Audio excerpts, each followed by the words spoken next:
Assalamu alaikum. Inshallah, those of us who are finished with our sunnah nawafil, we can move towards the minbar, inshallah.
أعوذ بالله من الشيطان الرجيم بسم الله الرحمن الرحيم.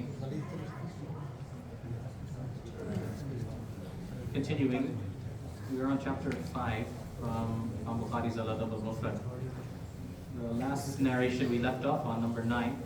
حدثنا أبو نعيم قال حدثنا سفيان عن هشام بن عروة عن أبيه قال واخفض لهما جناح الذل من الرحمة قال لا تمتنع من شيء أحباه. So Imam Bukhari rahmatullahi alayhi here, he has brought a narration from Urwa ibn Zubair. So Urwa ibn Zubair is the son of Zubair ibn al-Awwam, one of the nephews of Aisha radiallahu anha, great narrator of Hadith and great student of Aisha radiallahu anha. He spent a lot of time with his aunt, and he took as much knowledge as he could from her. And here Imam Bukhari rahmatullah is mentioning the tafsir opinion of this ayah that is from Urwa ibn Zubair rahimahullah, that Allah subhanahu wa ta'ala says in Surah Al-Isra, Surah number 17, ayah number 24, وَقْفِضْ لَهُمَا جَنَاحَ الذُّلِّ مِنَ الرَّحْمَةِ. And then the ayah continues, وَقُلْ رَبِّ ارْحَمْهُمَا كَمَا رَبَّيَانِي صَغِيرًا. Allah subhanahu wa ta'ala says, وَقْفِضْ لَهُمَا جَنَاحَ الذُّلِّ مِنَ الرَّحْمَةِ, and lower for them the wings of humility. Min al-Rahmah, out of mercy. So the word dhul, one of the names of Allah subhanahu wa ta'ala is al-mudhil, the one who lowers, right? In Arabic, we use these words in Urdu as well, right? Jalil, okay, or Aziz, and then the opposite of that is dhalil. So dhalil in Urdu most of the time is used as a more negative usage, but it's not necessarily negative. It just means something that is humble, or something that is lower. And Aziz means something that is higher, something that is raised up. Allah subhanahu wa ta'ala, He says, وَتُعِزُّ مَن تَشَاءُ وَتُذِلُّ مَن تَشَاءُ. In that context, Allah subhanahu wa ta'ala honors someone and Allah disgraces someone. But otherwise, Allah subhanahu wa ta'ala is al-mudhil. This is not a negative thing. Allah subhanahu wa ta'ala, He brings certain things downwards and keeps them humble on the ground. So Allah subhanahu wa ta'ala is telling us in this ayah, this is what our relationship with our parents is supposed to be like. It's supposed to be a relationship where we are humble towards them. We are never arrogant towards them. Never. These are our parents. Even if they are doing something wrong. This is what we have been learning in this chapter. Even if they're doing something wrong, even if you are 100% right, you don't have to go out of your way to prove to them that you are right and to prove to them that you are wrong. وَاخْفِضْ لَهُمَا جَنَاحَ الذُّلِّ مِنَ الرَّحْمَةِ. Right? Lower for them the wings of humility. Janah al-dhulli. Right? That's why I'm translating as humility. Be humble. We're not translating it as be disgraced or be embarrassed or be lowered. No. You're right and your parents may be wrong. Maybe they're even doing dhul. Maybe you haven't done anything wrong. Maybe they are completely making a mistake. Still at that time, Don't be forceful or harsh or rough with them or arrogant with them or tough with them. Be humble, be gentle, be soft with them. Min rahmah, out of rahmah. Because of the sifat of rahmah and mercy that Allah subhanahu wa ta'ala has created within His creation. Urwa ibn Zubayr rahimahullah, he says that one of the meanings of this is La tamtani' min shay'in ahabbahu. Don't prevent them from things that they like. There's something that you know that they appreciate, give it to them. This can be, things related to deen. This can be things related to dunya as well. Like all of us are parents, right? They have their own experiences growing up, and then they have their own experiences raising us as well. May Allah forgive us, children. If you know that your mother wants you to text her, just to let her know that you reached safely, just text her. Be like, Mom, I reached safely. Even to this day, right? I come from Pennsylvania. It's only 1 hour, 20 minutes away without tolls, I just text her that I reached home. Anything could happen, right? I've made this trip hundreds of times, right? Since I moved to New Jersey from Pennsylvania. Everybody, right, many of you have met my father, right? Some of you have met my family, right? Lansdale community, everybody knows where it is. Everybody knows how to get there. But sometimes there's bad weather, sometimes there's an accident, sometimes there's car trouble, sometimes there's so many things not in my control, not in anybody's control. Alhamdulillah, we try to obey traffic laws and whatever. The point is, right, my mom, she will not go to sleep. She will not be able to do anything else until I text her that I reach New Jersey safely. Whether I'm by myself, I'm with my family, who's coming with me, it doesn't matter. Don't deprive them of that. This is humble. Yes, there's nothing that she can do from home, right? If I'm stuck in the middle of 202, right, on my way back to New Jersey, nothing that really she can do. But, I left home and I reached here in New Jersey, right? That's something that she wants, that's something that she likes. It's no big deal for me. It takes less than 10 seconds for me to just send a text, Assalamu alaikum, make dua, I just reached home. Don't deprive them of these types of smaller things. Don't deprive them of these types of things. All right, let me give an example. And all of us, we should know this. Right? If we don't know this, then we need to really work on our relationship with our parents. Right? Especially if we are still living with them. And even more so if we are not living with them. Right? Because when we are living with them, then yes, it's easier to do their khidmah. When we are not living with them, then sometimes that dynamic changes. Right? This is a great opportunity for us to take some reminders. So I'll just share something else from my own mom. May Allah subhanahu wa ta'ala preserve her. This is a whole separate fiqh discussion, right? And not to lose the point, There's a whole discussion about pan and chewing pan, yes? And what's funny about it is that those muftis who chew it, they say that it's like makruh.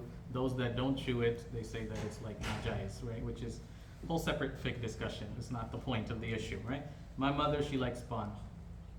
So whenever I go to visit her, right, I try not to go empty-handed. I bring some pan for her. There's a grocery store 5 minutes away from where my parents live, but she doesn't have to go. I bring it for her. I try to go every 2 or 3 weeks. And I bring it for her, and she loves it. She gives me lots and lots of du'as. Meeta pan, sada pan? Huh? Sada, not meeta pan. That's too intense for the rest of us, mashallah. And one other thing that I do, and this is not something that, I'm not saying this to show off, I'm not saying this to impress any one of you, right? Allah subhanahu wa ta'ala, may He forgive me for all of the dhulm that all of us have done towards our parents, right? We ask Allah to forgive us, right? The next hadith is going to talk about how do you repay your parents. Basically, you can't. But one thing I mentioned last time, and just something for my young friends to think about. Every time I leave, right, I make sure my mom's car is filled with gas, right? I'm there usually for 1 night or 2 nights, Sometimes she reminds me, she says I need gas. Sometimes she doesn't remind me, I just check her car. Before I leave, there's a gas station a couple minutes ago, I just fill it full tank before I leave, so that she doesn't have to go to the gas station. Wintertime, summertime, doesn't matter. Maybe she'll have to fill it up in between. Maybe there's a couple of weeks where I don't go to visit her. That's not the point. Right? While I'm there, this is one thing that I try to do. Right? I do her grocery shopping for her. She's able to drive. She's able to work. She's not ma'adur. She's not someone who needs help getting around the house. Right? Alhamdulillah. Right? She is of good health, but this is what I can do. This is what I try to do. right? I'm not at a position where I have to change her diapers, I have to lift her into the bathroom or lift her into the shower or lift her into bed, right? We make dua Allah subhanahu wa ta'ala give us all good health and then good death and good hashr, good resurrection. Ameen ya Rabbal Alameen. Right? These are just some things, right, that I know makes her happy, that I know she loves. Right? I don't have any other brothers. My younger sister lives in Maryland. She doesn't visit as often as I am able to, right? It's my job. It's what I have to do. Okay, I can make 1,000 different excuses, right? I'm busy, or I don't have time, or I'm not feeling well, but okay, it's my mother. Right? This is the one person who I try not to make excuses for, right? Out of all of the relationships that exist in the world, the strongest relationship is that between a mother and her child, and by extension, the father and the child as well. Abdullah Urwa ibn Zubair is saying, right, one of the meanings of this ayah, وَخْفِضْ لَهُمَا جَنَاحَ الذُّلِّ مِنَ الرَّحْمَةِ, lower for them, right, the wings of humility, right, out of mercy, is give them what they like, right? So I mentioned pan. My mom likes sugarcane juice, right? She likes Chobani yogurt with pineapple on the bottom, right? Buy these things, do these things, serve your parents in this way. They like malish, press their legs, give them a foot massage, okay? Do these things. Right? Many of us, we are deprived and marhoom from these things. We make dua, Allah give us the tawfiq to do dua for them. Spend some time every day just making dua for your mom and dad, just making dua for your parents, right? A portion of your sadaqah, a portion of your paycheck, a portion of whatever you give for the sake of Allah subhanahu wa ta'ala, make the niyyah of sadaqah jariyah for your parents. You have to. You have to.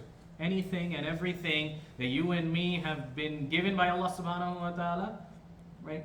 Allah subhanahu wa ta'ala made our parents the sabab and the means for us coming into this world. We would not be here if it weren't for them. We would not be able to do what we do if it weren't for them. Allah subhanahu wa ta'ala chose them for us and chose us for them. Right? This is the least that we can do. This is the least that we can do. The next chapter, Imam Bukhari rahmatullah, he mentions Babu Jaza'il Walidain, the chapter on repaying your parents. And I mentioned this a couple of times already. There is no concept of repaying your parents. You try to, but you can never do it. Right? And the opposite is what the Quran tells us. The Quran tells us to do ihsan towards our parents. Ihsan is not just repaying. Ihsan means someone does wrong to you, you do something good back to them. Right? Not just being fair. The Quran doesn't tell us just to be patient with our parents. The Quran tells us to do ihsan. Not just patience, not just bardasht and sabr, not just deal with it. No, go above and beyond to be nice to them, especially when they are not nice to you. That is what ihsan means. That is what ihsan means. So jaza just means repaying. How do you repay your parents? Right? The first narration Imam Bukhari in this chapter, he brings حدثنا قبيصة قال حدثنا سفيان عن سهيل بن أبي صالح عن أبي هريرة رضي الله عنه عن النبي صلى الله عليه وسلم قال لا يجزي ولد والده إلا أن يجده مملوكا فيشتريه فيعتقه. Basically, Rasulullah sallallahu alaihi wasallam here in this hadith is giving us an impossible situation. There's like one situation which is impossible. It doesn't exist.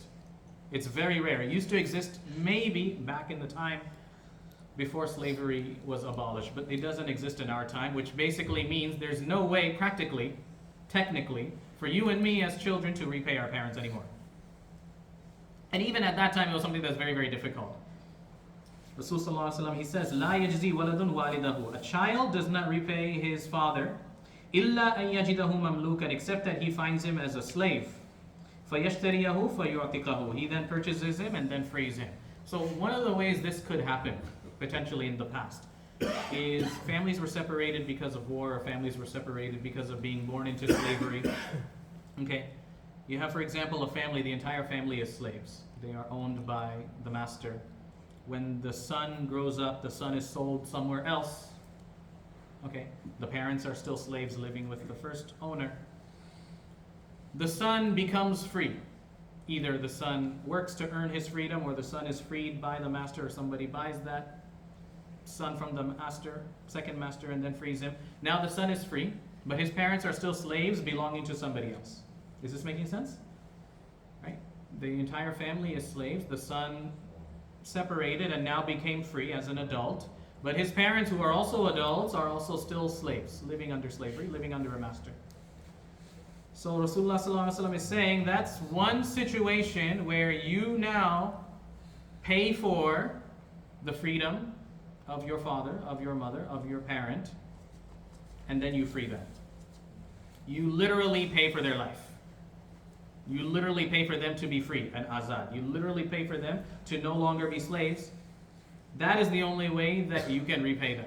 Basically, the understanding and the idea is what? You cannot repay them for giving you life, for being the source of your life. Allah subhanahu wa ta'ala created them so that He could create you. Right? Yes, we have the example of Isa alayhi salam, we have the example of Adam alayhi salam, but other than those two examples, right, all of the other examples that exist, right, you have two parents, okay, mother and father. Rasulullah sallallahu alaihi wasallam is saying that your parents are responsible for you and your life, bringing your life into this world. Allah subhanahu wa ta'ala made that happen. So now you basically give them life, a life of freedom.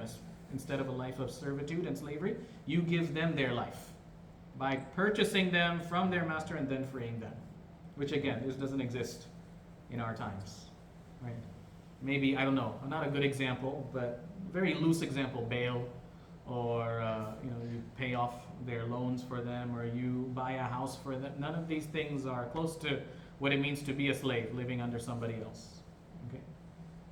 May Allah subhanahu wa ta'ala give us the ability to understand. Right? The next narration, very famous, from Abdullah bin Umar radiallahu anhuma. Okay. حدثنا آدم قال حدثنا شعبة قال حدثنا سعيد بن أبي بردة قال سمعت أبي يحدث أنه شهد ابن عمر رجلا يمانيا يطوف بالبيت حمل أمه وراء ظهره يقول. Abu Burda says that I was there, I witnessed Abdullah bin Umar radiallahu anhu. Abdullah bin Umar radiallahu anhu saw a man doing tawaf around the Kaaba Sharifah. حمل أمه وراءه. He was carrying his mother on his back. There's no wheelchairs back in those days. Okay? He was carrying his mother on his back. يقول, and he was reciting poetry. إني لها بعيرها المذلل إن أذعرت رقابها لم أذعر. إني لها بعيرها المذلل. I am a humble ride for her. I am a humble transport for her. I carry her wherever she wants to go. Right? Sometimes cars don't start, or sometimes horses or camels, those of us who are familiar with horse riding or camelback riding, right? Sometimes it's not easy. Right? He's describing himself, he's carrying his mother. That whatever she wants me to do, wherever she needs me to take her, wherever she wants to go, I'm a very humble and obedient and properly functioning transport. In ud'irat rikabuha lam ud'ar. Even if I try to carry her, I will never be able to carry her. He's referring to when she carried the child for 9 months. Okay, when we do tawaf, even if you go nowadays to the haram, anybody been for Umrah recently? Right? Right? You go to the top floor because sometimes you're not able to be there on the main mataf floor. Okay, it takes longer because longer distance. It doesn't take 9 months, right? Right? SubhanAllah. Right? And okay, like it doesn't just refer to the last trimester or the last 2 trimesters, right, of the pregnancy. It doesn't matter, right? Basically, he's saying that I'm trying to carry my mother on my back, but he's acknowledging that I'll never be able to carry her the way that she carried me. He's saying this poem, he's doing tawaf and his mother is on his back. He's literally performing Hajj and Umrah with his mother on his back. Right? SubhanAllah, very, very beautiful. May Allah give us the tawfiq to bring this example into our life. ثُمَّ قَالَ يَا ابْنَ عُمَرَ. So he sees Abdullah bin Umar. This person is not a Sahabi. He sees Abdullah bin Umar, great Sahabi of Rasul sallallahu alayhi wasallam. So this is after the time of Rasul sallallahu alayhi wasallam. He sees Abdullah bin Umar radiallahu anhu. تُرَانِي جَزَيْتُهَا. He says, Ya ibn Umar, oh Abdullah bin Umar, do you think I've paid her back? What do you think? What does it look like? Does it look like I paid her back? And he says, قَالَ لَا وَلَا بِزَفْرَةٍ وَاحِدَةٍ. Says no, not even for one scream or one groan, right? Referring to the delivery and childbirth. That one moment, right, where she was in pain, that one feeling of pain, that one moment, Allahu Akbar. Right? Those of us who have children, those of us, right, who have been in that situation, right, we've seen, right, the creation of Allah subhanahu wa ta'ala, right? Even for a person who is healthy, right, it's something that is very, very difficult. It is something that is very, very difficult. Abdullah bin Umar radiallahu anhu says, you're literally, Hajj is one of the greatest worship of Allah subhanahu wa ta'ala, right? And he's not only combining Hajj with like dhikr of Allah, he's also doing khidmah of his mom at the same time while he's doing Hajj and Umrah, while he's doing tawaf. Right? The greatest thing that you can do while you're in Hajj and Umrah is tawaf. Right? Tawaf. Right? While you're there. It's when you're in the haram, more than reciting Quran, more than praying nafil salah, do nafil tawaf. Because you can do Quran and salah outside elsewhere. But one thing you can never do anywhere else is tawaf. Right? This person is doing tawaf of the Kaaba. This person is also doing khidmah of his mother. Right? He's performing Hajj or he's performing Umrah. He sees Abdullah bin Umar radiallahu anhu, great Sahabi. He says, what do you think? Have I paid her back? Have I paid my mother back? He says, no, not even la bi zafratin wahida. Ek jikh. For one scream, one groan, one contraction. That one moment where she felt that she was going to die, her body was going to be torn apart, right? You haven't paid her back even for one. Right? And subhanAllah, some mothers, they are in labor for more than one day at a time. Right? Sometimes there's complications. There's so many different things that can happen in that situation. Right? Abdullah bin Umar is not even one of those. Right? This entire lifetime of good deeds, this amazing great khidmah that you are doing by taking your mother and doing tawaf, this is not even close to one of those moments that she suffered, that she bore, that she dealt with when you came into this world. ثم طاف ابن عمر فأتى المقام فصلى ركعتين. Then Abdullah bin Umar, he continued to make his own tawaf. He came to the maqam Ibrahim and he prayed 2 rakats. ثم قال يا ابن أبي موسى. He said to Abu Musa, who's telling us the story, إن كل ركعتين يكفران ما أمامهما. He says that every 2 rakats you pray after performing tawaf forgives what comes before. So he's mentioning that after performing tawaf, whether you're doing it as part of Hajj or doing it as part of Umrah, after you do tawaf, right, it is sunnah to go behind the maqam Ibrahim and pray 2 rakats. And the virtue and the reward of those 2 rakats is that Allah subhanahu wa ta'ala forgives whatever has happened in your life before those 2 rakats. Because of the blessing of tawaf and the blessing of these 2 rakats behind the maqam Ibrahim. I make dua, may Allah subhanahu wa ta'ala give me and all of us the tawfiq to do the khidmah of our mothers, earn the du'as of our mothers, do the khidmah of our fathers, earn the du'as of our fathers. Those of us who have our parents, may Allah allow us to serve them. Those of us who no longer have our parents, may Allah allow us to do du'a and sadaqah jariyah for them. May Allah keep them in good health, and may Allah subhanahu wa ta'ala grant them jannah and maghfirah. And we make dua, may Allah subhanahu wa ta'ala keep us all united in this world and reunite us all in Jannah Firdaus. Allahumma salli ala Muhammad wa ala Muhammad kama sallaita ala Ibrahim wa ala Ibrahim إنك حميد مجيد. اللهم بارك على محمد وعلى آل محمد كما باركت على إبراهيم وعلى آل إبراهيم إنك حميد مجيد. اللهم أنت السلام ومنك السلام تباركت يا ذا الجلال والإكرام لا إله إلا أنت سبحانك إني كنت من الظالمين. سبحان ربك رب العزة عما يصفون وسلام على المرسلين الحمد لله.